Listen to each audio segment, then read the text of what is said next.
তো টেক্কা বাদশা হচ্ছে আমার এখানে 1 ঘন্টার চার্টের ভিউ, যেটা জিজ্ঞেস করছি সেটাকে মাথার মধ্যে ঢুকাও আগে, ভালোভাবে বোঝো, বুঝতে না পারলে আরেকবার বল।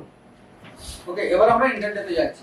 ইন্টারডেতে আমরা কি করব, 5 মিনিট এবং 15 মিনিট স্টপ ট্রেডিং বলছি, অপশন ট্রেডিং নয়। ওকে, অপশন ট্রেডিং এর পরে আসবে। তো স্টপ ট্রেডিং এর এবার 5 মিনিট বা 15 মিনিট।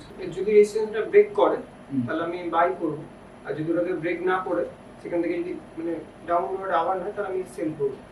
বাট রেজিস্ট্যান্সে সেল করাটা ঠিক হবে না, যদি আবার দেখি নিচেরটা ব্রেক করে গেছে তখন আমি আমার স্টকটা অন ডে বা অন আওয়ার্স অ্যাকর্ডিং এর বুলিশ সেন্টিমেন্টস আছে।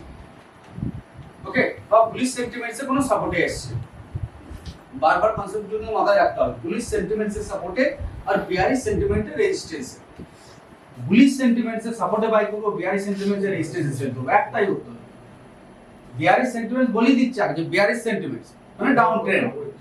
ডাউন ট্রেন্ডের রেজিস্ট্যান্স কোথায়, না যে আমার আপসাইডের ট্রেন্ড লাইনটা তৈরি হয়েছিল সেই ট্রেন্ড লাইন পর্যন্ত পৌঁছে গেছে, ওটা আমার রেজিস্ট্যান্স। তো ওখানে আমি সেল করার জন্য ওয়েট করে থাকবো।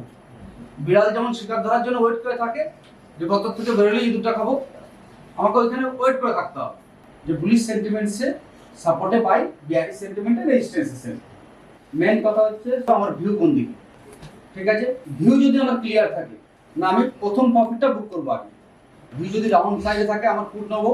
বড় প্রফিট করতে গেলে আমাকে 1 লটে কাজ করতে হবে, মিনিমাম পিআর করতে হবে 2 বা 4 লটে আমি কাজ করেছি, আমি যে টার্গেট প্রথমে বুঝতে পারছি আমার 2 লটে বেরিয়ে যাবে। আর 1 লট কি করলাম, আমার বাইং প্রাইস স্টপ লস রাখলাম। ধরো সাপোজ নিফটি চার্টটাই ওপেন করি, এখানে 42 হয়েছে, আমি পুট নিয়ে নিচ্ছি। বাইং এন্ট্রি প্রাইসের কাছে আমার 1 লটের স্টপ লস লাগালাম।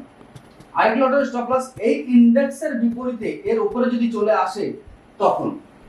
Without knowledge, stock market is fully risky. So first learn, then earn.